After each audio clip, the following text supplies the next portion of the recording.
All right, people. Uh, we're going to go over the last of the deadly sins, sloth.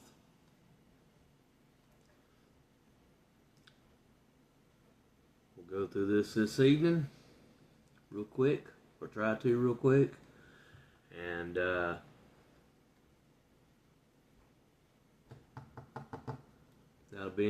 that'll be the end of the deadly part.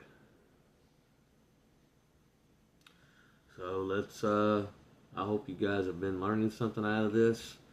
I hope someone's gotten something out of it.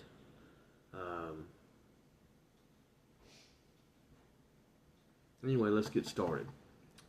Sloth, the seventh deadly sin, is defined as a profound spiritual apathy, laziness, or without care, rather than just physical laziness. It is a refusal to use one's talents, the failure to do good works, and indifference towards spiritual growth, often masking as comfort-seeking, boredom, or distraction.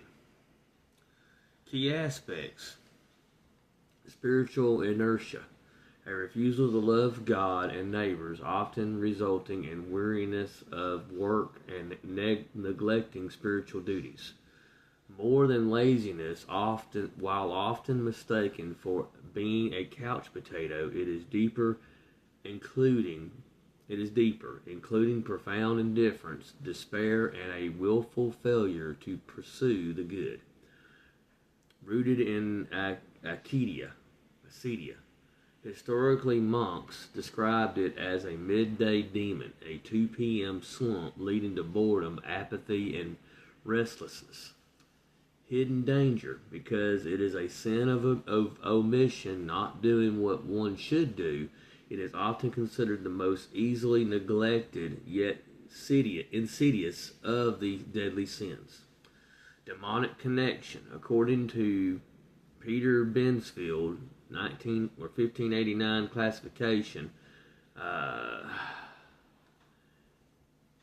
Belphegor is the chief demon associated with sloth. I don't know if that maybe, I guess. It's anything that's not good is going to be a demon possession anyway. Symptoms and consequences: procrastination, consistently putting off spiritual or important obligations. Dependence and gloom, a willful, persistent sadness or lack of motivation. Carelessness, neglecting duties in relationships and work. Despair, the final stage where the negative momentum leads to losing the will to strive for righteousness. How to overcome: actionable virtues. Cultivate diligence, charity, and magnanimity, being great-souled. Intentionality: fight with deliberate, consistent daily routines and prayer. Accountability: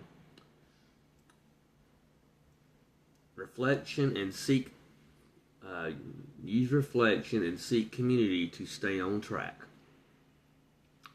Prayer: run towards God in prayer to stir the Spirit into action.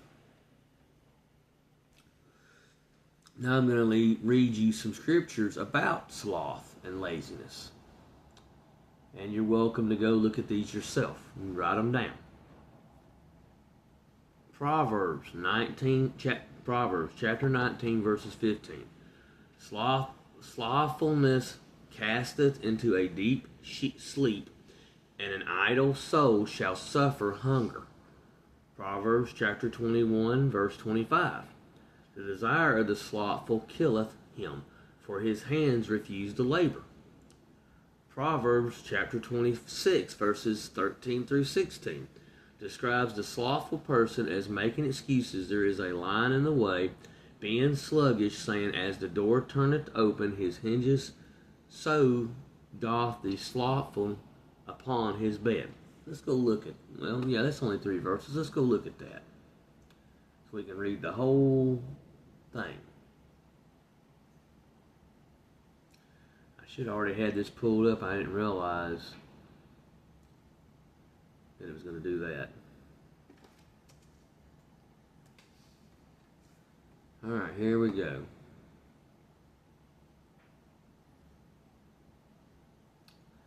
The slothful man saith, there is a lion in the way, a lion is in the streets.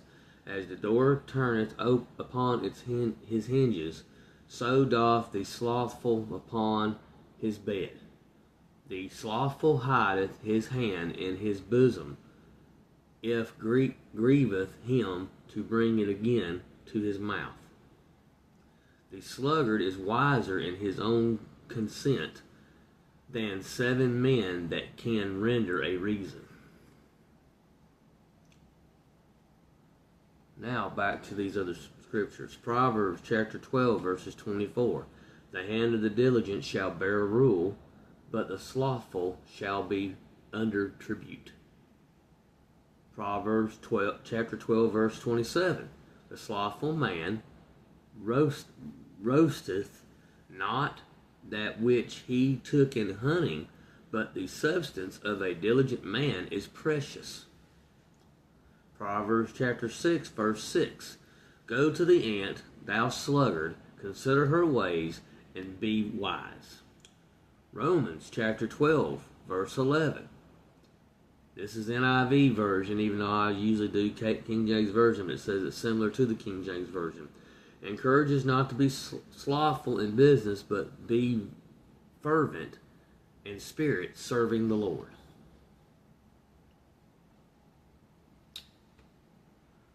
Common themes: poverty. Laziness is directly linked to coming to poverty. Proverbs chapter 20 verse 4. Hunger and idle life brings lack. Proverbs chapter 19 verse 15.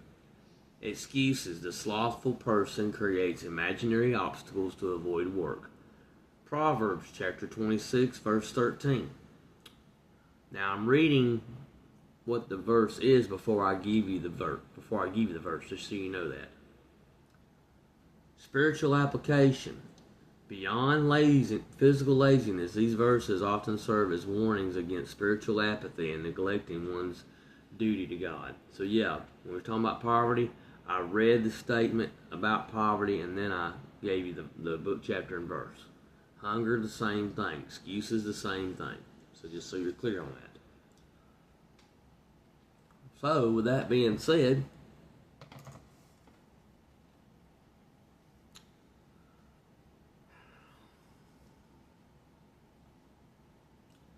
I hope y'all have gotten something out of this. I hope someone has learned something. I hope someone has been blessed by all this.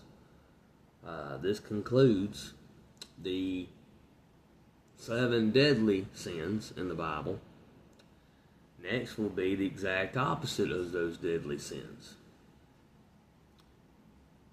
I'm going to try to do another one tomorrow night, and that will be the introduction to that half of the subject. I may or may not go ahead and do one of them when I do the intro. Just all depends on how much material there is and how long I'm already into it when I introduce the whole thing. But anyway, guys,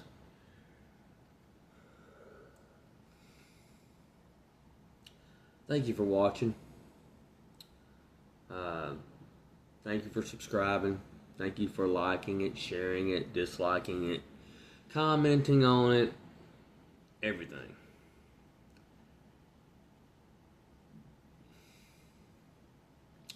We love you. We appreciate you. Pray for us. We'll pray for you. And until next time, in God we trust.